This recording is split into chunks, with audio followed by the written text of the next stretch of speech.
What's good, YouTube? And welcome to the house. I have so many tabs open for this Monday Market Watch, I cannot see what I'm clicking on, and I'm gonna get to the cards first. But if I do go to the next card and take a little bit, bear with me. That being said, Regeki had a huge hype moment at the WCQ, and people are looking for board clears. It was followed up by Harpy's Feather Duster. You can go check it out on Twitter. I think it's been reposted several times, but Regeki itself was selling for like 70, 80, even into the 90s. I think this ultimate rare just doesn't look good personally, but now the lowest listed are like 150, and some of these near mint where you would have to clean it with a Q-tip as is, I wouldn't necessarily sell that as near mint, but they start to line up again at 150, with Light Play seeing some sales at 130, 126. You can see previously near mint 86 here, 93, so under the triple digits, with tons of Light Play selling, but then yeah, still in the 60s not too long ago. I do feel like this one's being pushed a little, and I like the prismatic secret rare version, which is seeing upped sales. So it's not only the maximum rarity, LOB first would be arguable to be max rarity, but still the high ultimate rare rarity versus this, and they're all seeing sales rates and upped prices. The lowest does start here around 4, free shipping available, and you see it does quickly start to go towards 450, then 5 on the second page, and plenty of damaged copies too. I really like how this version looks, but that is again to personal taste, and dollars will be spent on things I think are ugly at times, while at other times things I think are beautiful. You know, it's subjective. It's art in a sense.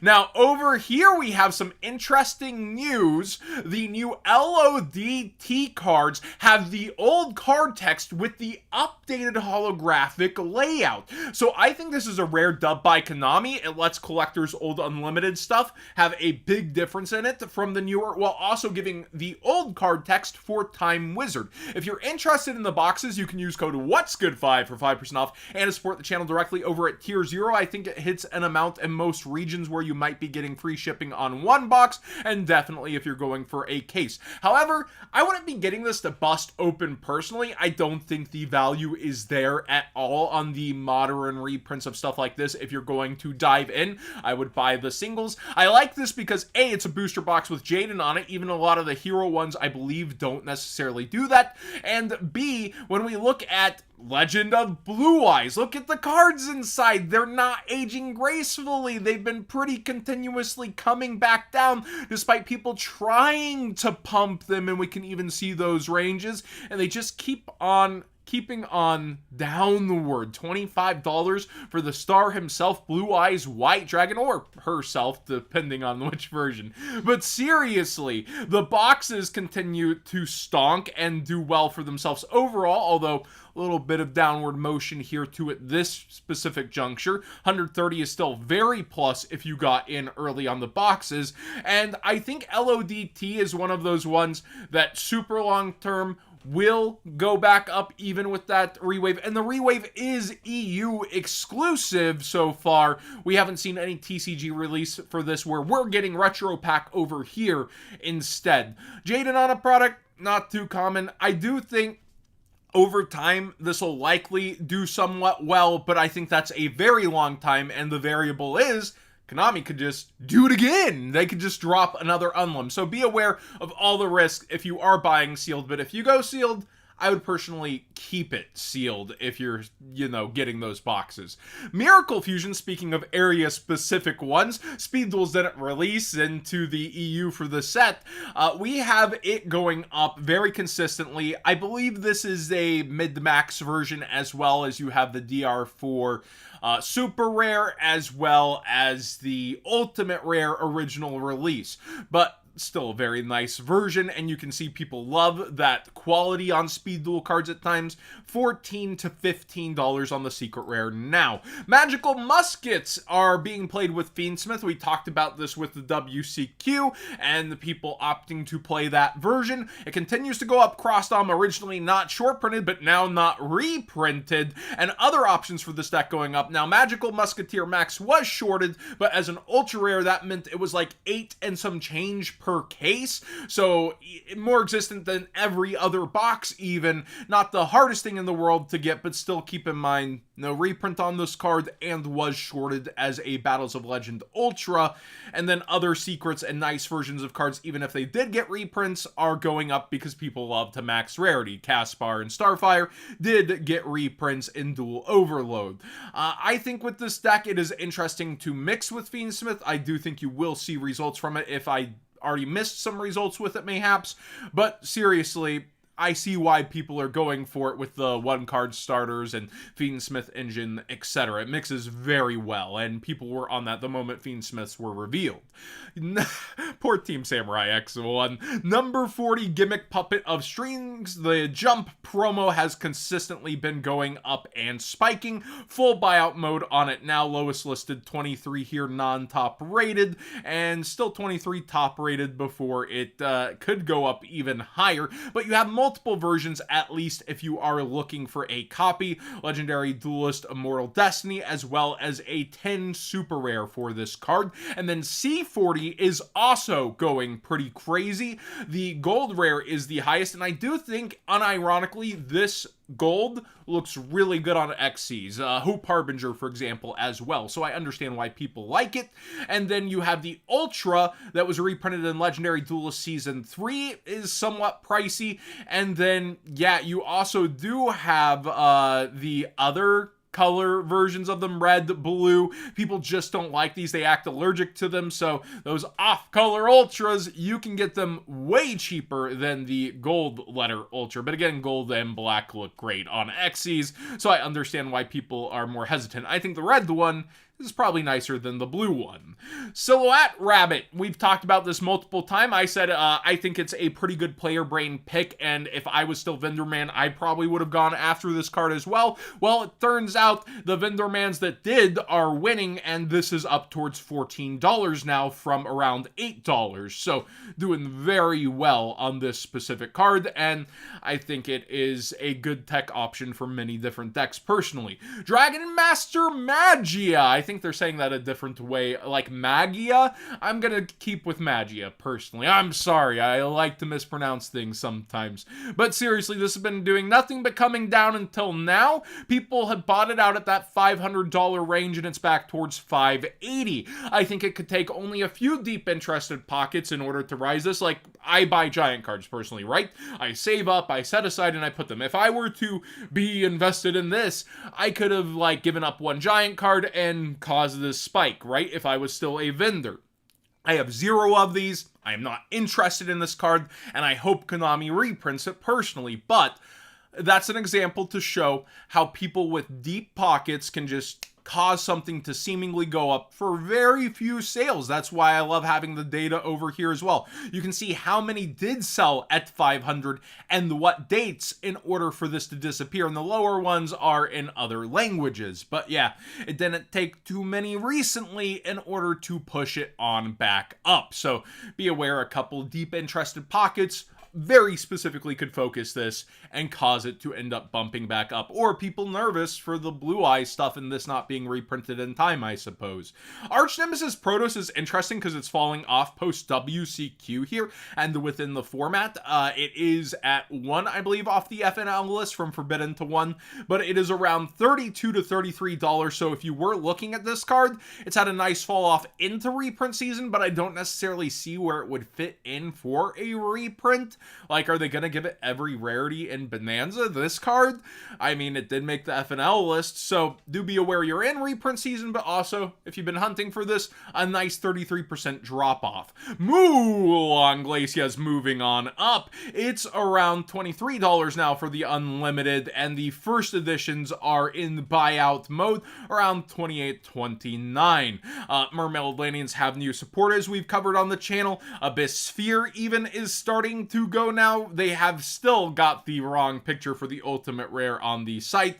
I don't think that's that good. And I brought up Abyss Trite before, so the reason this is going up is you can bring it out with Bahamut and then stack the new XCs on top, but you can't use the removal effect because that needs 2 materials. So this would be for linking up options with that, which just isn't as strong, I feel. I also looked up Bahamut Shark. It turns out the secret rares are steadily starting to rise once again with all this new support. The Unlim is towards $30, and the first edition is towards $39 on Bahamut. What a stonk card over time if you were into that set. The super rare from OTS pack, though, is actually coming down a little and is towards $4. So if you want a nice holographic of this card, you might want to do that sooner than later using that TCG player link in the description down below, costing you nothing extra to support the channel directly for the cards you'd already be buying. I like that version. There is the gold, which again does go well with XCs, and then a rare that will keep this hopefully budget for a long time out of Legendary Duelist Duels from the Deep. Totally Awesome is also up for every single version of this card, it looks like, so be aware people have been buying into this. I would think Bahamut would more likely end up putting this out so you don't get the Mirror, you can continue to combo. It just feels like the better Bahamut Shark card, as many have mentioned, rather than going into Abyss Trite, unless you have a specific link combo. So it does have utility, just not the crazy utility people thought to remove and then go ahead and link up and stuff, I would feel like. Momento has had some downward motion on some of the cards with upwards on other. The new quarter century secret rare, well, not new, it's out of Valiant Smashers, but it got a quarter century secret rare in its support. It's been consistently up and has now spiked towards 65 lowest in listings, and even has a sale in that range with another at 60, as all the ones under 50 have disappeared. It does seem like, though, some of the hype, is settling on this deck. These were selling for 70, the Memento Anjewich, and now you can see them under $60. So give and take, the cards people need just to play, like Bone Party, are staying pretty strong around $26, $27. But if you're looking at other max rarity versions of certain cards, they're coming down versus the I just want to play this cards going on up. Anjewich regular is towards $30. So if this got reprinted, the collector rare would likely stay a little more solid, but you have to pay double to invest, on each copy, which is kind of crazy. But yeah, this deck is somewhat popular, and you don't have to play Fiendsmith in it, which is a huge appeal for people. Speaking of Fiendsmith, Exodia! Seriously, the Unstoppable Exodia Incarnate quarter century secret rare is on full swing upwards. $90 lowest listing, but you can see most of them sold out under 60, which is still upwards from where it was at in the 40s. But yeah, just so much hype into this, maybe from the feature match in combination with Grandpa Yugi's duel. It's wild to see it going this far, though. Speaking of insane buyouts, Sky Striker Ace Ray alternate art is now towards 300 lowest with one listing here at 250. And look, it's a picture that doesn't make the card look terrible. It's just honest, hey, look, this is pretty good. It has $150 on its sales as it was going. I did say this one felt like, towards the beginning that this would be something that would get targeted eventually, but it was coming down somewhat consistently towards 140, and now it is skyrocketing. We'll have to wait to see where it lands.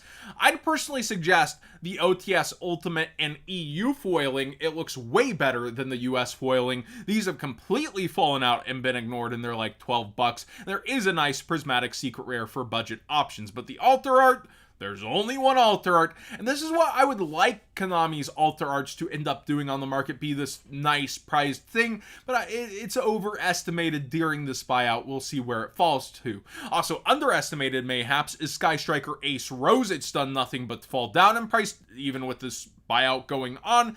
It's around $60. So it's just, sitting there going, I see what's happening over there. Consecrated Light is a Momento de Edison. This card's pretty good against Blackwings. The super rares are on a huge upswing. $27 lowest light played. Near mint starts at $30 for a copy, and that's one of the only ones on the market.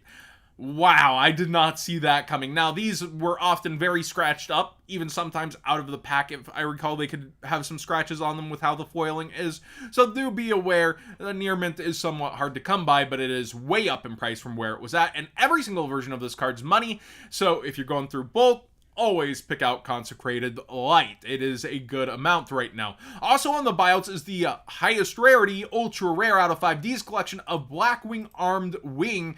It is up towards like $25, $24 for first edition, where they were selling for around $12. Luckily, this does have a somewhat modern, easier access reprint out of OTS 20, keeping it under $1 where it was bubbling up ridiculously before that. You love to see OTS packs do this kind of thing. Bryonic also for past formats. The DT is up and other versions are on the upswing. We covered that some of these were going up before. They're just continuing to go even stronger with DT hitting that boiling point. Also, shoutouts to Fraser Smith. I know he and Philip Campa did a market watch on Edison if you want to watch more insight into that format and what's happening. But for me personally, I tend to kind of go through these as I've played through the formats, and I just assume, you know, these are good cards. And sometimes I'll mention it specifically for what they're for, like Consecrated Light. But with Brio, good extra deck monster. If you want more in-depth details, you can go over there. Gladiator Beast, Retiari, G-Beast is present in that format as well. The rare from Turbo packs got bought out, and it's the only other option besides Secret Rare. These have both been pushing up for some time, but yeah, it's one of those weird snapshots where it's like, oh, really, you're trying to push up to here? Oh, 8 listings, this is going too. People are just eating all of these up. So another card to look for through bulk. And now that I got to the cards, let's go ahead and get to the figures. Cyber Dragon got revealed. I think this is Revel Tech. It was shown by V-Jump on their page, but it looks amazing, and if it has movability, that would be even cooler. But what a figure. Then me after $20 at Taco Bell. We have a Red Dragon Archfiend. I believe this is by the same company, Amakuni, as the Stardust Dragon figure previously, and you can see they even pose it here, and a New Jack Atlas to go with it. We already have a Yusei, and now we are also getting an Akiza. Finally, not a Kogias figure. And then the fully colored you might see over here, Shien. It is nice to see this era of Yu-Gi-Oh figures. I personally order from Ami. They still have some of these up. Do keep in mind, you're only charged when your order is due. So that means when the actual figures come into them in December, they charge you, and the price of the yen can change up or down between them. So your actual price for the figure can change by then. And then international shipping is a secondary fee. So this Cyber End Dragon, if you were charged today, would probably be around $325 to $340. Big Bad Toy Store sold out of it, and that's the other place I would recommend. But they also have the tour guide up right now. People constantly ask me on Twitter and sometimes on here, hey, where do you get your figures? Ami is where I typically buy unless sold out fast. You can see here this is $225 and then like $4 shipping flat rate always from Big Bad Toy Store, so it'd be $230 versus this right now would be $150, and since it should be a slimmer figure, I would guess $45 shipping, and I'll probably get it faster. So for navigating this website that's all in English and made for English consumers, around $25 less to get it faster is why I prefer this at times, but at other times I actually do end up buying stuff off Big Bad Toy Store and looking there. I'm not affiliated with either site. I have no promo codes for you and that kind of stuff. Just showing you, hey, all this cool stuff coming out will likely land between these two sites. Oh, and also, you did have the Comic-Con Flame Wingman hit Hot Topic specifically. I got mine in person yesterday. I know Funko's the less exciting versus, oh my gosh, look at that Cyber Dragon, but be aware if you do collect those, that came out. Thanks for watching today's Market Watch. Please subscribe if you haven't already. Give this video a thumbs up if you enjoyed these in-depth conversations / huge loaded amounts of cards. I don't like to split them into multiple videos. I like to put the cards out fresh, and we do it live here unedited to get the information to you as fast as and relevant as possible.